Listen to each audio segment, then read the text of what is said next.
Welcome to today's edition of the Career 100 podcast. Your host, Felicia Gopal, founder of collegefundingresource.com, will be interviewing professionals each week currently working in one of the top careers. We want to expose you to the varied and distinguished careers of our guests and to perhaps inspire you into considering and following in their footsteps. Or better yet, blaze your own trail. So sit back and relax as Felicia interviews professionals about how they came to be in the top careers.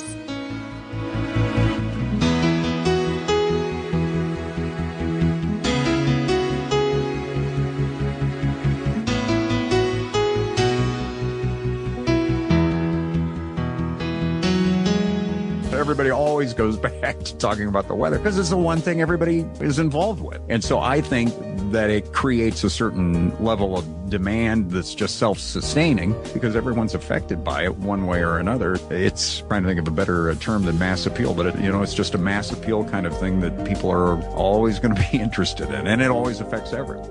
Hello, it's your host, Felicia Gopal. Welcome to today's podcast and interview on the Career 100. Today, we're continuing our series on the top 100 careers featuring the profession of meteorologist. Meteorologists are part of the atmospheric scientists, and they use information from charts, pictures, and data reports to learn more about the characteristics of the atmosphere to forecast weather patterns.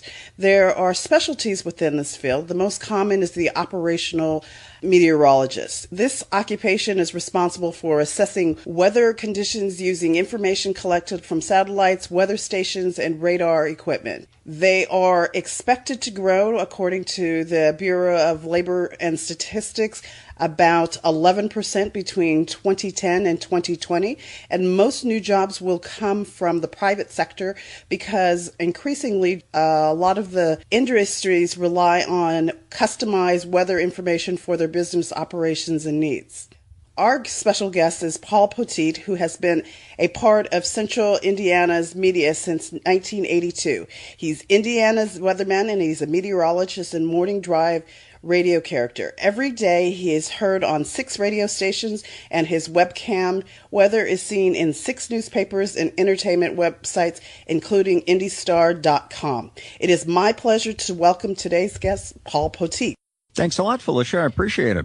Oh, it's my pleasure. So tell me, did you always kind of predict the weather, or how did you come to be somebody who is a meteorologist? I had kind of an interest in it when I was very young. It's odd because I had an interest when I was very young, and then I kind of came back to it later on in my life and later on actually in my career. But when I was young, of course, weather coverage was a lot different back then. This was in the back in the 70s when I was actually a kid, in the 60s and the 70s. And the weather consisted on TV of a guy who would stand in front of a map with magnetic symbols on it, with the high pressure and the low pressure. So there'd be some guy with an H and an L here and there. And maybe he would have magnets, or sometimes, depending on the TV station, they would actually write on the weather map with a magic marker. Obviously, computers were not in wide use at that time for anybody, and certainly not in presenting weathers. So you would see maps like that, and you would see maybe sort of a World War II vintage radar unit that had been outfitted for television that would show blobs of precipitation. It wouldn't be Doppler radar. It wouldn't show the detail that you see now. So it was a different thing, but I was still fascinated by it. As visually exciting as kids who get interested maybe in meteorology now because they see all of the radar coverage. They see all the video of weather events that's available now. Not a lot of that was available back then. I was just interested in the fact I grew up in northeastern Indiana, a place that gets a lot of thunderstorms in the summertime and also gets a lot of bad weather. We had a lot of bad winters when I was growing up. So I guess from seeing the extremes of weather in my backyard and having an interest in seeing it on TV or hearing it on the radio, I got interested in weather. I'd even convinced at one point I made my poor dad build me like a little weather station in the cellar that we had. It it wasn't really even a basement. It wasn't a finished basement. It was a cellar where we would, keep the canned food or the things that my mom and dad would can. And we lived out not in the country, but sort of a very small town where we had a big garden. And so we'd can food in the summertime. And I would go down there, and Dad had put a couple of, like, a map of Indiana under a piece of glass that I could write on and pretend that I was doing TV weather. And I can't remember if I had a national map too, probably. And some kind of like a little weather station that you could kit that you could buy.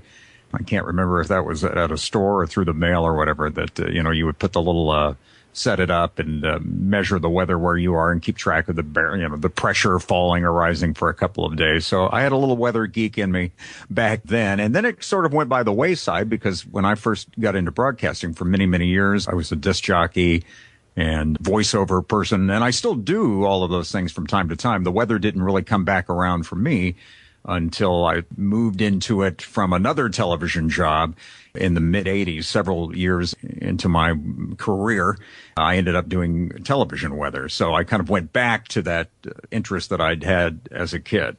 But it's interesting, I do talk to a lot of parents and then a lot of kids who, Johnny or Mary is really interested in weather. Usually it's because of storms. Maybe they're either scared by them or they want to know more. So it's not uncommon, I think, for people that are into this or have done it for a while, I think, to have had a long history of being interested in the weather, or at least they were into it when they were kids. That doesn't surprise me. When we were growing up, we used to drive across the United States, and I think we did it about 3 or 4 times. And seeing the extremes in the weather is really, really fascinating. Now I live in Southern California, and we're seeing a different type of extreme in the weather. I mean, day after day of really nice weather is perhaps... That's where I'm retiring to, Southern California, so I won't have to work so much. But of course, that doesn't mean that there isn't weather. It's just, certainly there's lots of stuff to report. And I find that out here, the meteorologists are often talking about the lack of weather and how much we need precipitation and all the rest of that sort of stuff. So it's a different type of weather forecast than I'm sure that you are providing out there in Indiana. Yeah, I mean, every place has weather, whether or not it's active or not, obviously. And, to a certain extent, that's just the way it is. Where you live, there's that rainy season. If you don't happen to get a lot of rain during that season, then you do a lot of waiting because you have so much nice weather, which is one of the attractions of that area. Here, it's obviously where I'm in Indiana, it's much more active. We just came out of the worst winter that I can remember since I was a kid, back in the late 70s, in terms of both snow and a little bit as far as cold too. It's one of the snowier ones we've had in quite some time, and one of the colder ones we've had about 20 or 30 years generally. And so, yeah, we definitely we've had plenty of material to work with, let me put it that way, for the last several months. And we're just now coming out of it. Although, as we chat here in the middle of April, we just had accumulating snow again in central Indiana yesterday, which is, it's not impossible. It's not rare, but it hadn't happened in about 12 or 13 years that we'd had snow this late in the season. Wow. Yeah, fun. So are there any kind of myths or misconceptions about being a meteorologist? I think partially I blame television stations for some of this, and I've worked for many of them, because of the promotion and the way the AccuWeather forecast, the precision forecast are promoted. I think people have the misconception that the meteorologist thinks that he or she is always going to be right. I always joke because my radio stations that I'm on with will give me grief a lot of times about a forecast that turns out not to be correct, which is going to happen, even these days, still going to happen 15, maybe 20% of the time, especially when you get into it. They'll give me grief about it. And I laugh at it too, but I think I often will say on the air that people have the misconception that we have to be right to have done our job, which is actually not the truth. You can't. And so when people say, boy, I'd like to have that job where you don't have to be right and you can keep your job. Well, the thing is, if the meteorologist had to be right to keep their job, this would not be a growth profession. I mean, I can see that. I mean, you may get closer to it out in a climate like yours, but it's not going to happen. And so the idea is to obviously, strive for that. But I think that is a misconception, that people think that it's a really strange thing when it's wrong. Well, it still happens that the atmosphere can change on a dime, or this front can slow down or speed up, and so things will be wrong. You notice it more in this part of the world in the wintertime, when the difference between a tenth of an inch of precipitation and a third of an inch of precipitation, which in the scheme of things is not that much, but when it's frozen precipitation, then that could be a couple of inches of snow, more or less than what you had predicted. So I think one misconception is that maybe, and I know it sounds silly that I'm saying that it's going to be right, but sometimes, the information isn't going to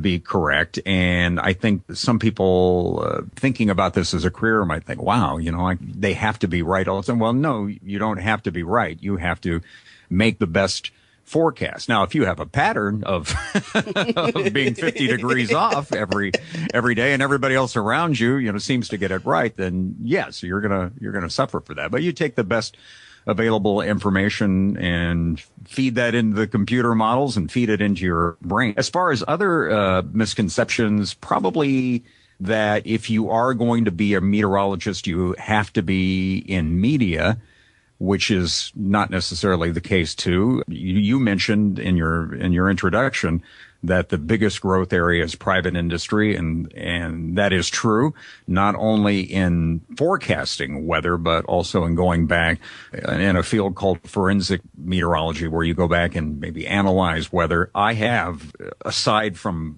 the media business that I do with radio stations and television stations, an entirely separate business called Weather History Research.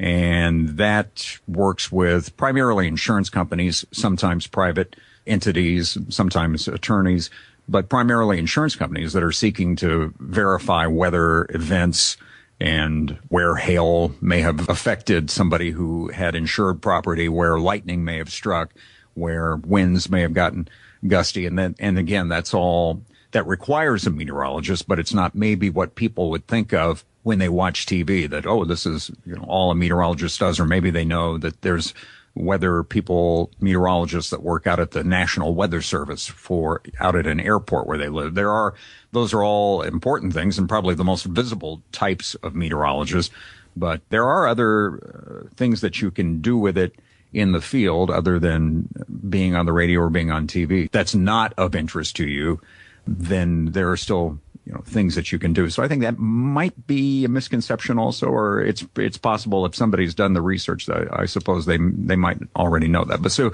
I guess what I'm saying is you don't have to be on the radio or you don't have to be on TV if you're a meteorologist, and you don't necessarily have to work for the Weather Service too. There are some people that aren't interested in that merely because you do a lot of what they call shift work there, where you have to work different times of the day, and it might be something that doesn't fit in with your lifestyle or the way you want to structure your career. But there are other things that you can do with this. I think that's good to know. And I think oftentimes when students are looking at careers, they're looking at the most visible way to be in that career. And I think that you brought up a really great point that while, weather person on television or radio may be the most visible portion of your industry, there's lots of other ways that you can be a meteorologist and not necessarily do that. I love to introduce kids to different sorts of off-takes of the same career, because there often are lots of different ways. By training, I'm a financial planner. And so, some financial planners will sit across from your desk, but lots of them do all sorts of other sorts of things. And I think that's important for our students to be aware of. And as with any business these days, the media business encompasses a lot more than what it did when I first entered into it. I first started doing radio a long time ago in 1979, when you had much fewer choices as far as video and audio. I mean, it was essentially TV and radio. But now, for example, I work with a newspaper, or what started as a newspaper here in Indianapolis, where I'm based out of, the Indianapolis Star. Well, it's now an outlet for video, just like any of the television stations that do websites also. So they've kind of converge. Now, the TV stations don't publish a newspaper every day, but the newspaper, such as it is now, exists as a website. There are, I'm sure, a lot of people that watch the videos that I do for this website they call it IndyStar.com as opposed to the old-fashioned newspaper name, which is the Indianapolis Star. But I'm sure there are a lot of people 30 and younger who are on the site who have no clue that it's a newspaper, that it has, or maybe they've seen the newspaper, and they sort of know that they're connected, but they've never looked at it. So there are more media choices now also. So even if you do want to use your meteorology training to try to get involved with media, it doesn't necessarily have to be radio or TV now. What I do for a couple of different places is strictly the internet. It's not broadcast, but it's weather, and it's in a pretty familiar form. It's got maps and somebody, me, who is telling the weather story and using these visual aids. It's just that it has nothing to do with a TV studio or any of the other trappings that I've done for years and years in the past also. It can be done much more efficiently. It's done, as a matter of fact, out of a home office with one camera and some video editing software. So there will be, I'm sure, more and more of that down the road as media continues to get more and more fragmented. That's been the one thing in my other business in media in general that has been such a huge story over the last, especially 10 years. There's tremendous fragmentation of media, and it leads to leads to job loss in some of the older fields. And then it also leads to new opportunities for people that do any kind of media. If you're in college, and I'm sure this takes place at a couple of the schools that specialize in meteorology, there's nothing to keep you from uploading a weathercast every day to YouTube or just within your own school's website. And you have a chance to already be doing television or video, however you want to refer to it, and not only have a chance to practice, but have people see it, as opposed to maybe in the past when you would be in a college situation and perhaps, practice doing weather and make tapes and look at them or whatever. Now you can practice out in public essentially too, because any kind of media is so easily published these days. So that's an interesting difference too, that you get people ready to go into media weather who are already, they already have some practice sort of being on TV. People look at cameras a lot more in their younger years than they did when I was a kid. So they already have some practice and some knowledge of how to perform on camera. And so maybe that is something they'll take with them in a goal to be on TV, or maybe it's just something that they'll continue to do on their own for their clients, be it a local website that wants a weather update, or some kind of a business that wants to offer weather as part of something that they do online or on an application too. It opens up some intriguing possibilities down the road, because people are seeking out weather more and more on mobile devices and on their computers than they are on television, or at least they're not inclined to wait for that 6 o'clock evening newscast on TV anymore. They'll still watch it maybe, but they've seen weather in other places too. And so that means that you have markets in other places for a meteorologist that didn't used to exist just, not that many years ago. Well, I think about what you just said, because I just flew to Chicago. I was in Chicago last Wednesday, Thursday, and Friday. And one of the things that I did was check what the weather is going to be like in Chicago, because I was pretty clear that whatever I was experiencing here in Southern California was probably not what I was going to be experiencing in Chicago. But I wanted to know, how I needed to dress and all the rest of that. And as people are doing more travel, either for business or for pleasure, there's a component, because, if you are not dressed appropriately for the weather that you're in, it could make either your business trip or your pleasure trip just really miserable. So I think it makes a lot of sense that for many of us, weather is becoming an important part of how we plan our trips and how we plan to go through what we're going through.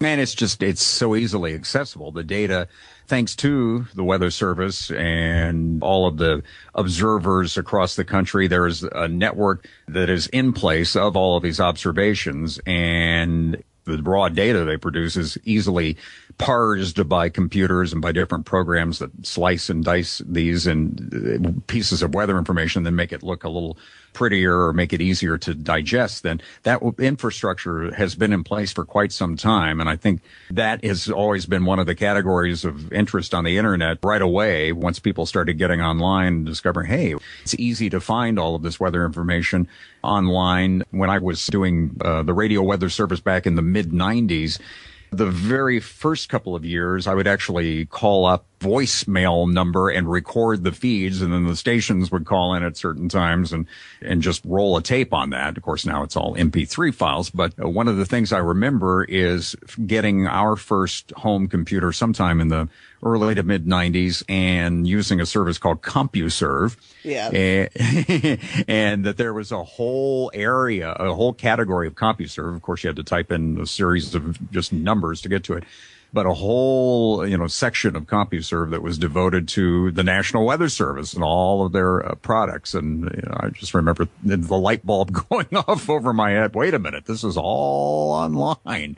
This really, I don't have to be at a television station or wait for a newspaper for a summary or to look at the data, directly. It's just right there at your fingertips. So the weather has always been very present online, and I think will get more and more adapted to mobile devices. So if you are traveling, that you can easily find out not just what the weather's going to be like where you're traveling to, but you can have it set up to tell you what it's like on your way back, or more importantly, to eventually have apps that will tell you, even if you're not going anywhere, it sends you a text on a day that there's a chance of rain or that it's going to be over 80 degrees or whatnot. There'll be a lot more customization of that, I'm sure, down the road too.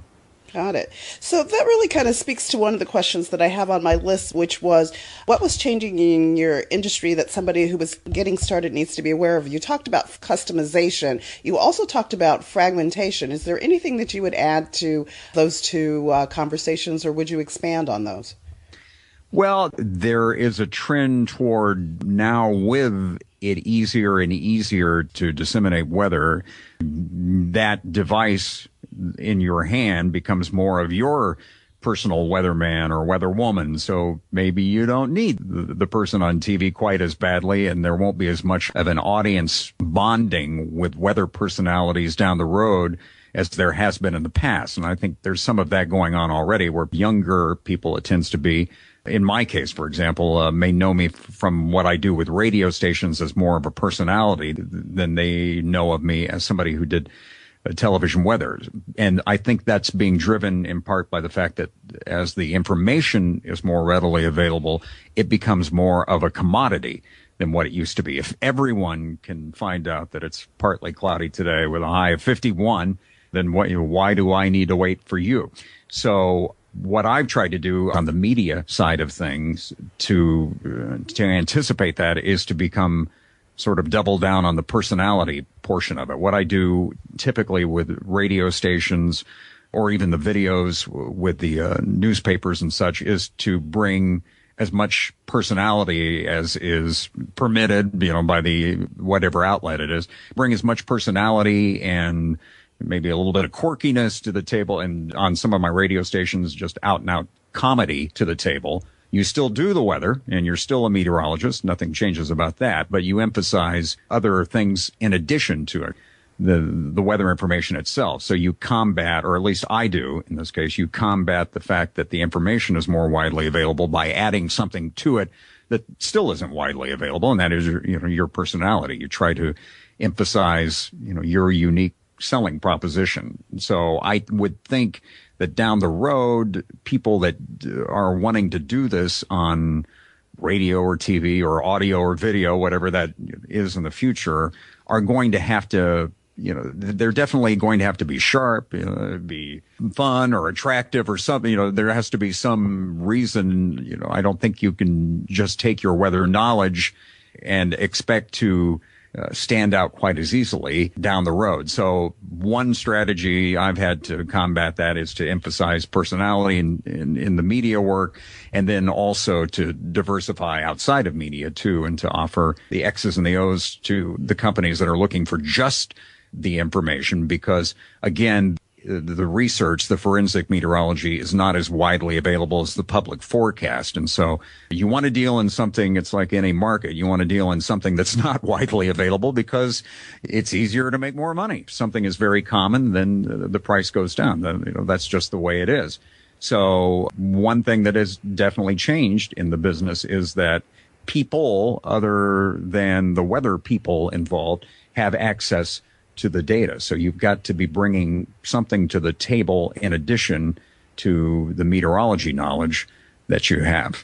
So is that one of the reasons why we're seeing the growing trends of the storm chaser shows and all the rest of that? They're bringing Absolutely. Yep. the media or another aspect of forecasting weather into our homes so that we can kind of watch that on demand. Yeah, and I think that's why people make fun of, and I've made fun of it before on the radio many times, make fun of the Weather Channel, because it seems like they do everything but weather. I'm sure it's a very intentional strategy of, again, trying to offer something other than the weather, because it is so easy to get the forecast without waiting around. It used to be, it was so convenient. You just turn on your TV and they'd have the, whatever it was, weather on the 8s, I think. But now, I used to tell people at the television station I worked at, we did something like that too, where it was weather on the 6s. And I would say, well, there's big deal. You can get weathers on the 0s, 1s, 2s, 3, you just get out your phone. And so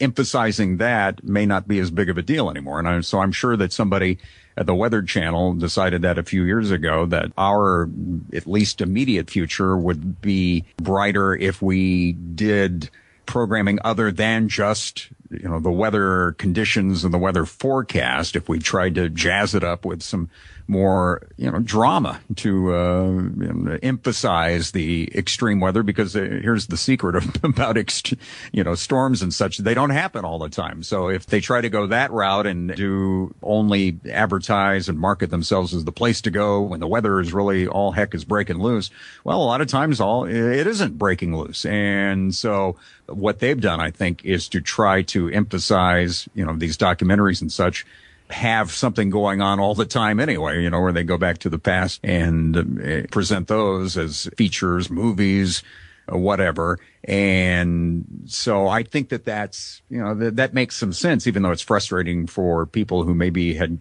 grown up on the Weather Channel. Would just as soon have it as just a source of current news or the forecast or whatever. That's my opinion, at least, as to why they recently hired the weather guy away from Good Morning America. I think they've gone again to emphasizing personalities more than just the weather itself. There's kind of a parallel, to me at least, with the news business. You'll notice that with the cable news networks, there is a tendency, especially with their primetime programming, to emphasize not just the news, but the personalities who are bringing you the particular hours of news, their political viewpoints, and the news is there, but it's sort of filtered through them.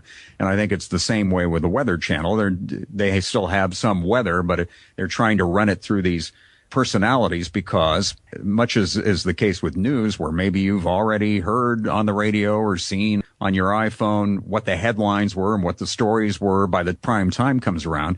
The same thing with the weather. Well, maybe the Weather Channel is just assuming you already know the weather stories or your forecast, so they're going to try to come at you with something a little different. So I do think that's intentional on their part. And again, it's trying to combat the fact that the information itself is so easily available. Got it. So, Paul, if you had the opportunity to go back and talk to a young Paul and say, this is my advice, knowing what I know now, what would you go back and tell yourself? Well, with our business, especially, I guess a lot of business, so much, I never would have dreamt of has happened. Well, I guess I would have dreamt of it, but I didn't know would actually happen as far as technology. Just the fact that what we're doing right now, that we take for granted, that we can have this broadcast level conversation from across the country that involves no satellite, no dedicated telephone lines, just the things like that I can be on in other cities on the radio instantaneously. From when I was a kid, I used to, I was also interested in radio, as well as I mentioned that I had an interest in weather, but I had, a continuing interest in radio, and eventually started doing it when I was a teenager.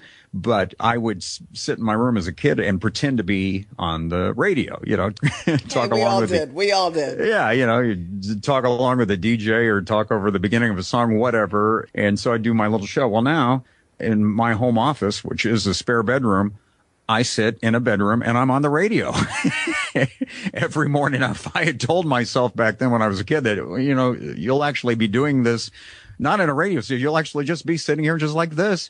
And someday they'll pay you for it. That'll be your job. You don't leave the spare bedroom. I would not have believed that. So I guess I would tell the younger version to have some patience. A lot of times, in any career, you can get hung up on the short-term ups and downs, and you can get a little too excited about the ups and a little too depressed about the downs. But they have a tendency to even out over time. I always tell people that doing this, trying to forecast weather, lessen in patience many times, because you'll get into stretches where it's harder to predict. It's not working out better. But then it's just like bad weather in general too. You'll get to about February of this past year that we've had here in the Midwest and think, this is it. This is the end of the world. It's never going to get any better. Then you remember that you've been alive for 50 years and spring has come every year, sooner or later. And so I think it's like anything else. I have a lot more patience and much better at taking the long view than I used to be when I was in, say, my 20s in my career. I was a little bit of a hothead sometimes. And so I guess that would be the one piece of advice I would give the younger me. Don't light the firecracker quite so quickly. Maybe a couple of times would have been good. I understand. So, it sounds like you're the type of person who really loves what they do. So what gets you up in the morning to serve your clients? And on the other side of it, what keeps you up at night?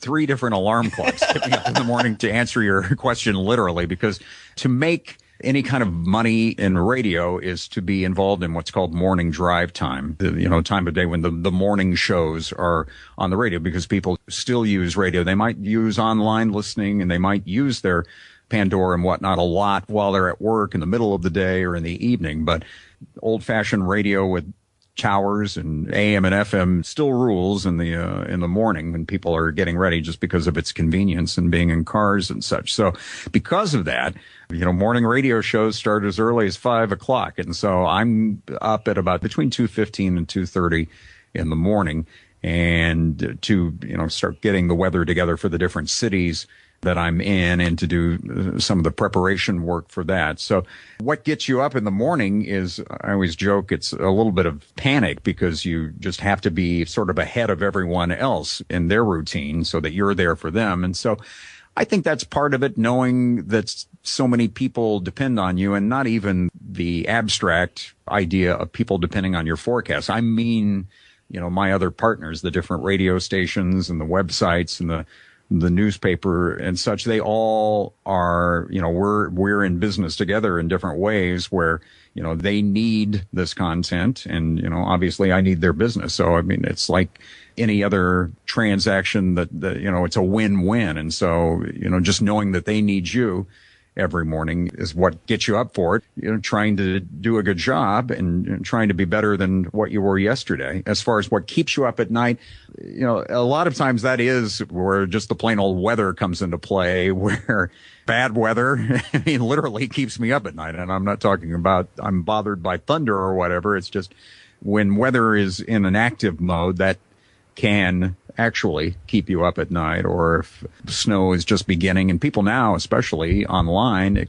expect updates and expect you to be talking about it on Twitter or Facebook too. So, but as far as that, I don't do a lot of second guessing career wise. So, I'm not kept up by that at night. I'm not much of a worrier. So the stuff that keeps me up at night is that 15 to 20% of incorrect guessing that I told you about earlier. That's usually what that is. Got it. So let me ask you, with all the, we've been hearing about all the climate changing that's going on in the atmosphere. Is that one of the things that's also contributing to, what's been going on in your industry? The huge swings in weather just across the United States and then really across the world. Well, it depends. There are some media outlets, such as the Weather Channel, that are trying to work that into their day-to-day weather coverage.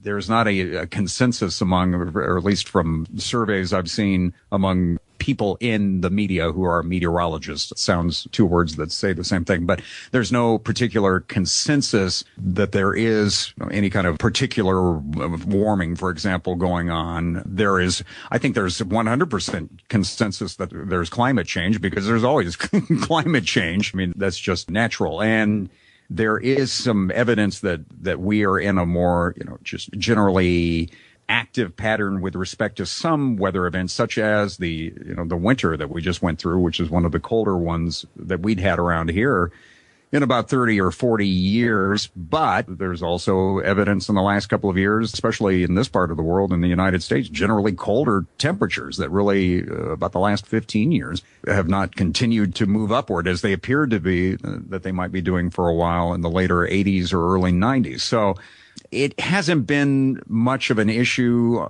as far as day-to-day coverage. That it opens up, a whole other area that gets a little more politically charged. And so I think that's why it so far hasn't been a thing that, for example, I've gotten involved with in any of the outlets that I'm on. But I do think that for a lot of meteorologists, the jury is still out on that. And maybe it's just because we're a little leery of the idea of basing big, huge, assumptions on computer models alone, just because, sometimes they don't work so well a day out, much less 40, 50, 100 years out.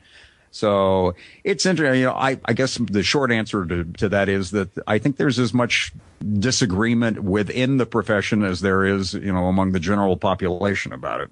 Okay. Well, that's fair enough. So let me ask you, one of the things that I'm intrigued about is the fact that, my husband is from the Caribbean. And so in the Caribbean, people have got like 6 jobs. And so it sounds to me.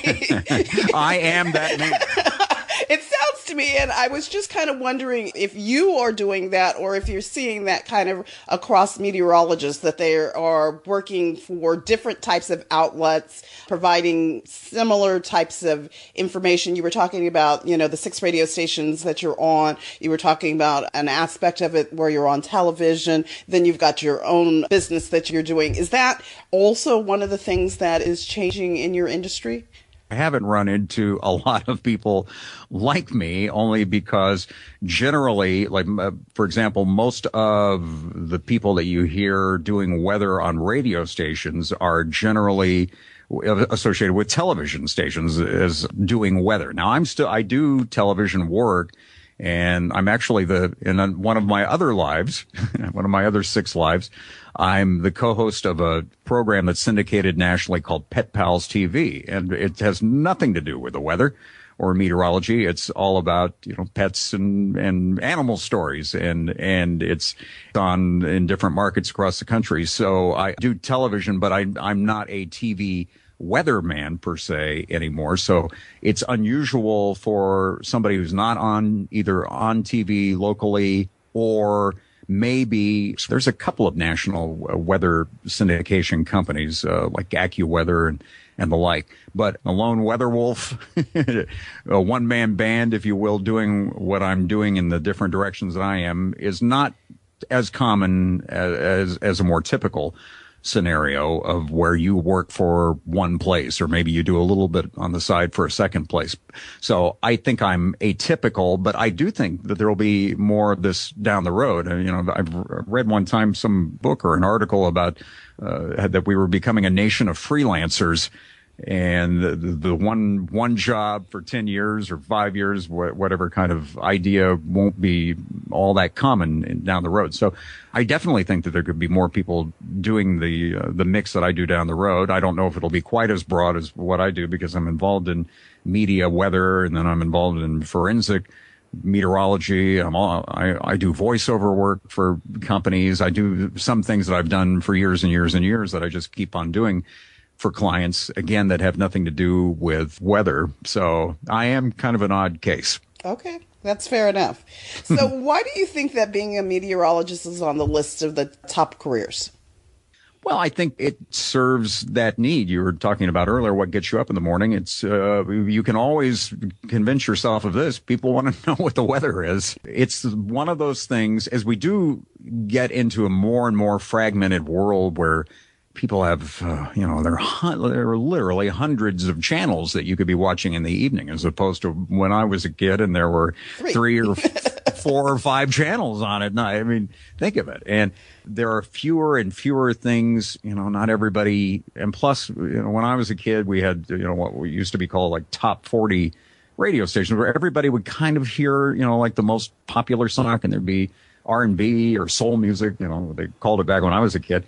You'd be exposed to all of that. But now it's easy to, once you've decided on your taste, that you're not really exposed to other things, and there's no mass entertainment or really mass media anymore. And so the shared experiences, one of them still is the weather. Not everybody, you don't get to choose your own weather. So everybody still shares the weather. And that's why nothing else, when you're out with someone and you have nothing else to talk about, everybody always goes back to talking about the weather because it's the one thing everybody, is involved with.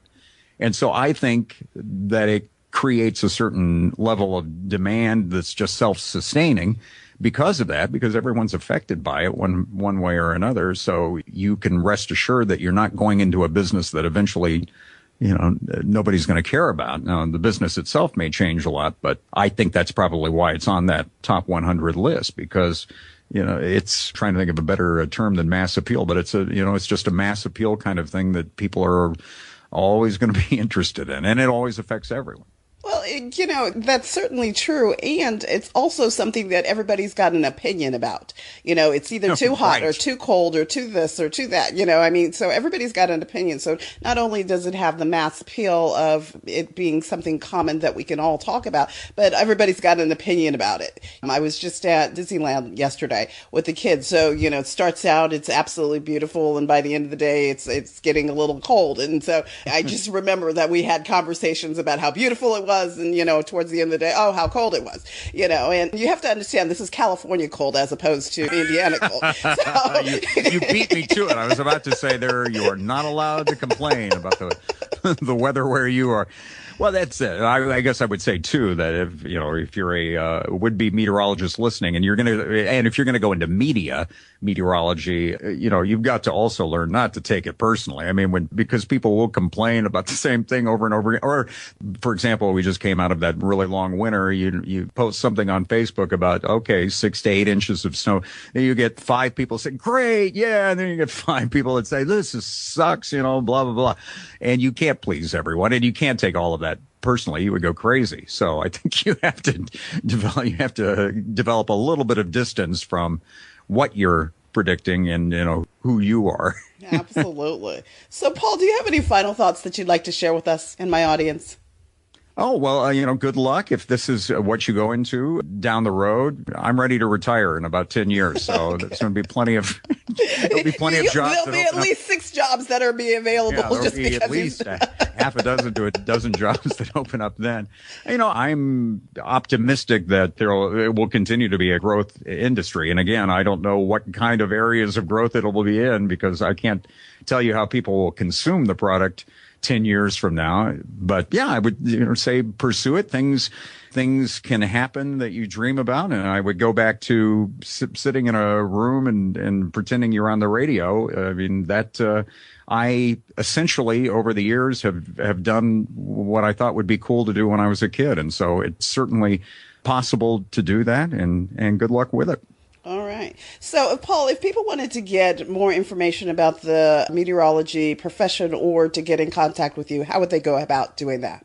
Well, it's easy to find me online, that's for sure. And my website is my name, which is PaulPoteet.com. Obviously, I did not change my name for show business. It's PaulPoteet.com.